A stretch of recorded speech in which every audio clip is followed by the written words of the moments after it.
Hey everybody, I'm back. I am back, and I wanted to thank all the new subscribers, the old subscribers, and those who check on every episode. I try to mix it up to where there's some comic in my pile here that will grab somebody. I try to be, diverse. However, it's tricky because I'm huge on Marvel, especially classic Marvel mostly. So I don't have as much DC. DC's been really good to me. When I was freelancing full time, man, DC was the place to be. I did some Marvel stuff and they sort of were standoffish, and in fact, my page rate was lower. And I did some pretty big books like The Marriage of Luke Cage, Jessica Jones, and I got diddly squat as far as royalties are concerned. But okay, enough of that. So here we go. Dial H for Hero. I did this I don't know, a month or two ago or so. I ignored this on the stands because it was just like but I like going back because there was some quality work that I ignored. The cover, I think, is by Ross Andrew and Dick Giordano.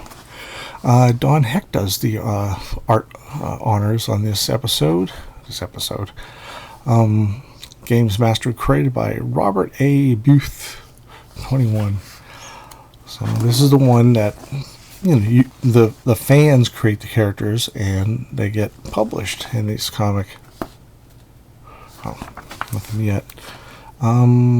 I love this page. I mean, it's not like an action page, but it's something that Don Heck was strongest at, which was drawing ordinary characters, doing ordinary things like the posture of this guy. He's kind of gruff. And they're talking about the Joker. Nothing, he's not in here. So this guy turns into Zeep. He's like a living, breathing sponge, created by Stefan DiStefano. I'm wondering if he's the same guy who did Amazing Man. I kind of think so.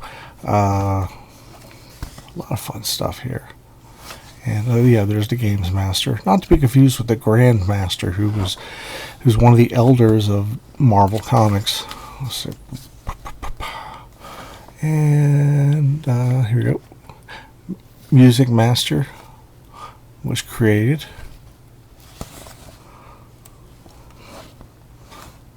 And I don't think these will ever be reprinted because you have characters that were shown to DC, and I don't think they ever got copywritten by the creators of these individual characters, and DC owns them basically. And it's like a can of worms they don't want to open up. And besides, I don't see the call for reprinting the series, although it is great. I dig it. I don't have all the issues. Gladiator, that is a badass costume. Jeff Zonder, Erica Zonder, Josh Gubkin, Jenny Gubkin. So it's a big old team there. So much fun. I really enjoyed it. This is the second half is by Carmen Infantino, by the way. Good stuff. Now, from good to the very shitty, the Nader of the Nadir, not Ralph Nader, of comics. I bought the first issue of Secret Defenders, and because I love the Defenders. The book got canceled around 85 or 86, and I saw the first issue, I got it, and it's weird. It's basically Doctor Strange looks at tarot cards, which just seems so out of, I don't know. He never needed them before, and the tarot cards would tell him what superheroes to recruit for a certain mission. And Roy and his wife Dan Thomas created it, and a lot of people did a lot of different stuff. And I picked this up purely on the factor. So, whoops, I covered that. I don't even know why I covered it. You know why? Because I don't want to insult the other, the artists and stuff. That's a good opening. There's that nose I told you about, the P. Craig Russell established. And it's basically an excuse to be like a huge Marvel team-up, and the stories are just not that interesting. It's just mediocre, and now it looks like just some fill-in issue of the Avengers.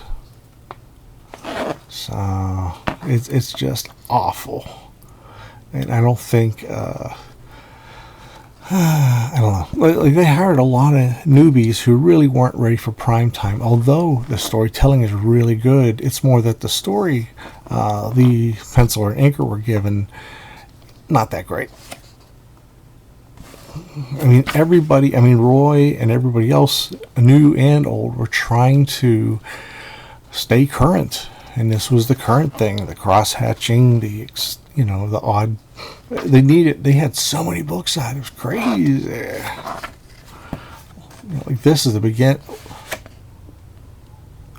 Drink that in. That's the regular titles.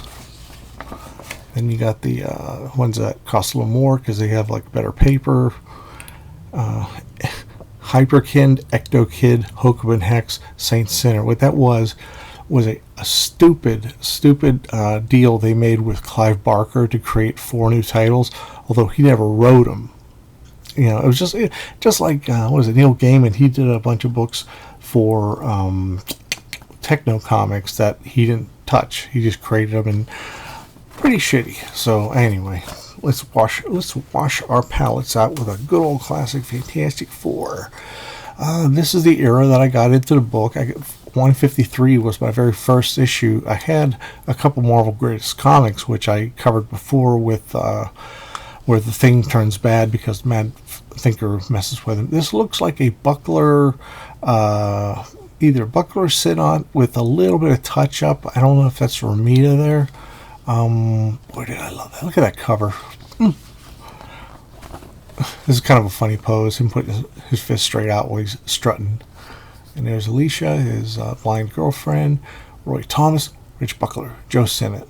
Joe Sinnott, by the way, my understanding is he had a contract and an elevated page rate to ink Fantastic Four all through the 70s to keep the book on model. You know what I mean? It's like when Sinnott left, it was just kind of, well, he didn't leave.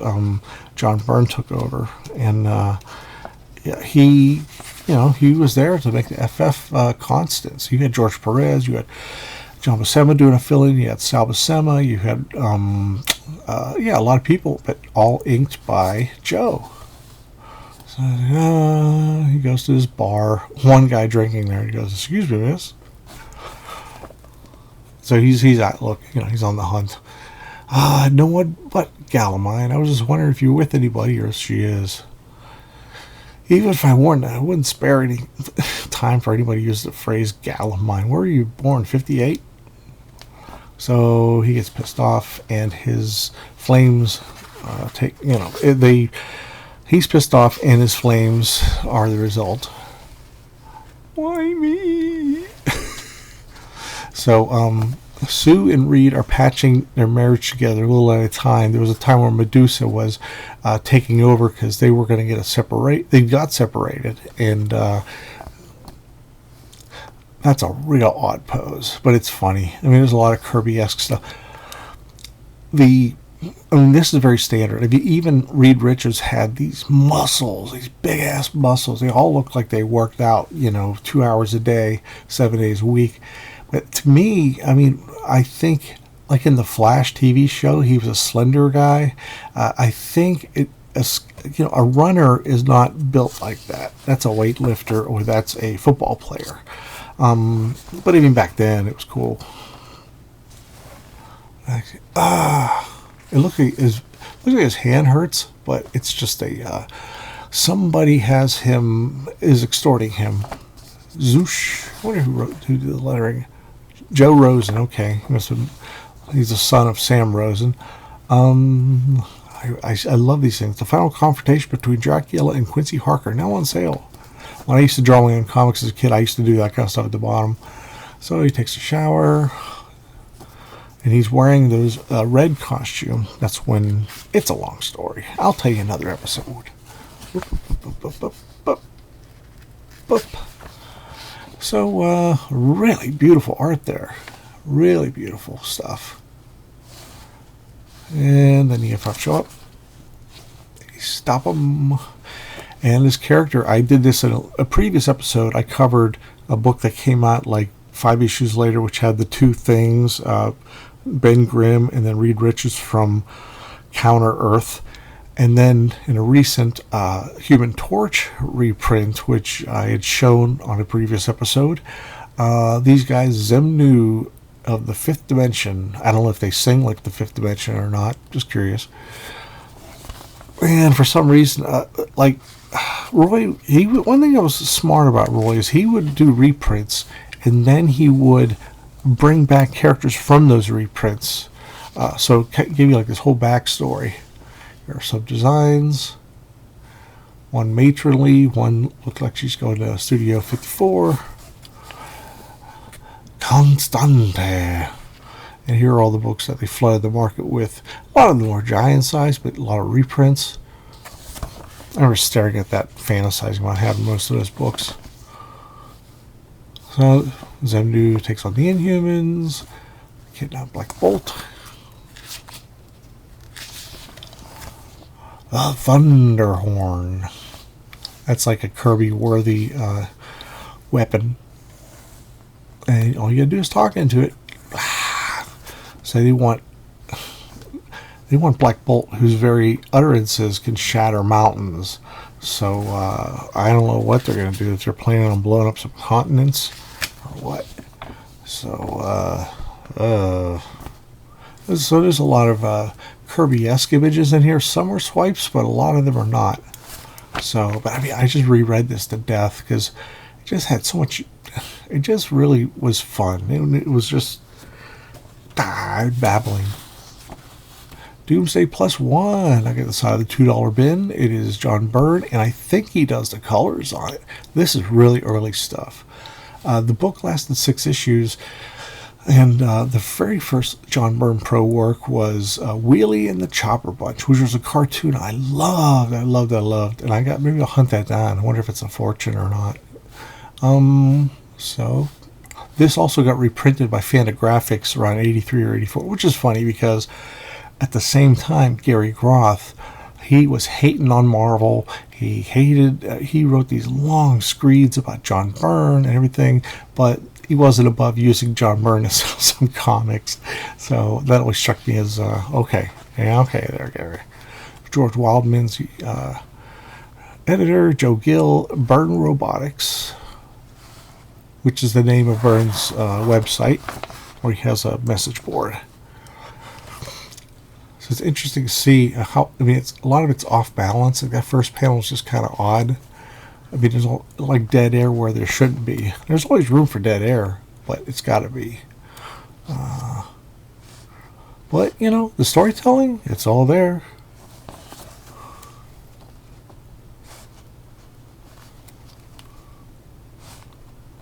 Fun stuff. I should break out ROG 3000. It's this alien. No.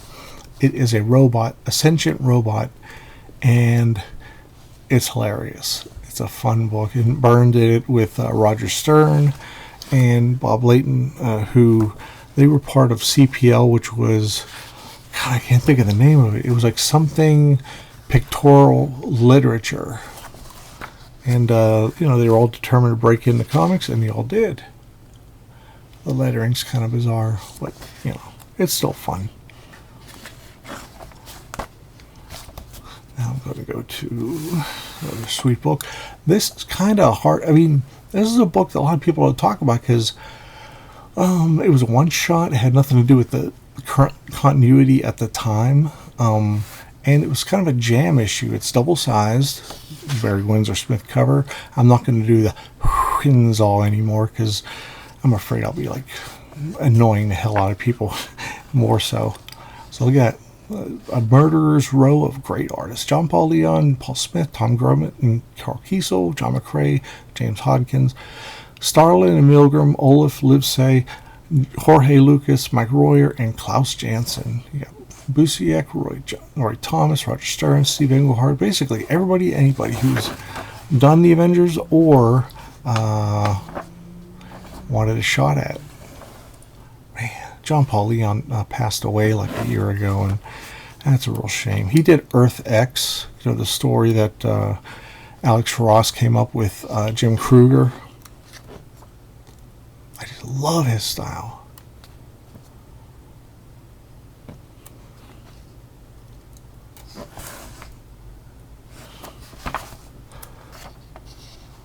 Paul Smith, baby.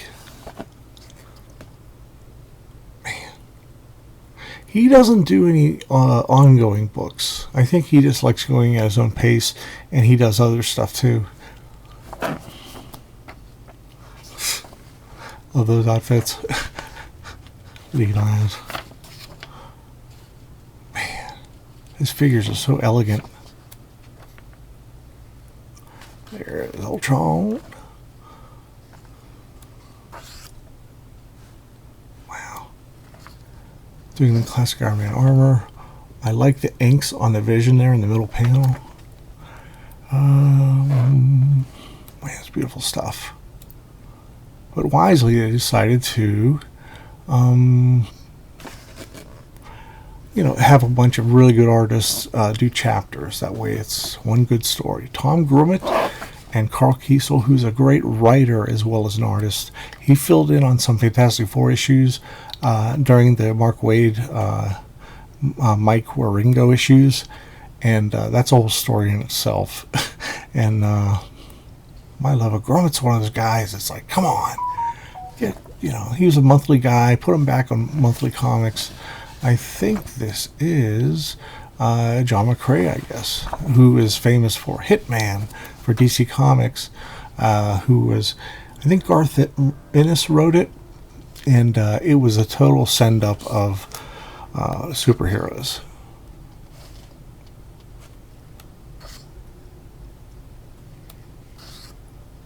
Now we're going to Pat Olaf. I mentioned before I got to ink him a few times for DC. The biggest one was 52, the weekly book that DC put out for a year. Man. He also, Pat Olaf also did a Hawkeye story that was in Untold Tales of Spider-Man, which was great. And it fit right into the early issues of Spider-Man. It was just a great matchup that Kurt Busiek came up with. Now we're going into Jorge Lucas.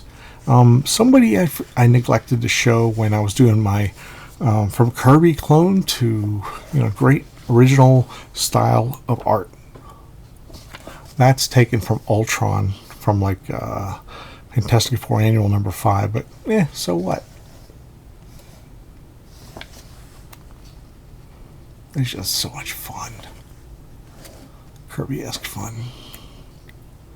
Bring on the Kirby. That's a little wonky there.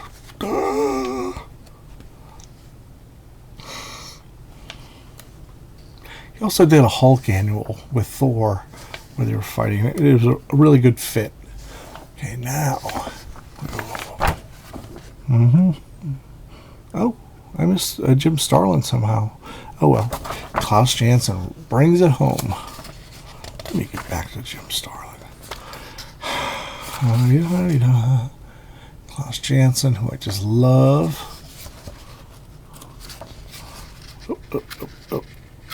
Come on, man. So at the end, we get these great pinups. This is one of Don Heck's pieces right before he passed away, inked by Jerry Ordway. It's beautiful. It is wonderful. And this is an unpublished early Barry Smith Avengers issue. And I love it. And I don't know if it's Mike Diodato or what. God, his ugly ass costumes. And that was pretty wonky too. Not a fan. This is Kieron Dwyer, who was doing Avengers at the time. Oh, here we go. Paul Smith, baby. Paul Smith. I met him at San Diego Comic-Con in 95 or something like that. And he had black and white prints of this. And oh my God, it was so beautiful. That's just so, like a lot of people, he loves early Marvel. Love that face. Love the whole thing. How about that? How about that? Let me get back to find that Starlin page. Da-de-da-de-da. Get the Pat Olaf. Hang in there, everybody. Hang in there. Oh, there it is. Okay. That's a starling face right there. So, I gotta go back to that. Oh, man. Look at that. Wunderbar. Okay. Hope you dig my pickings this week. I'm doing commissions, and I have 3 novels on Amazon called The Demands.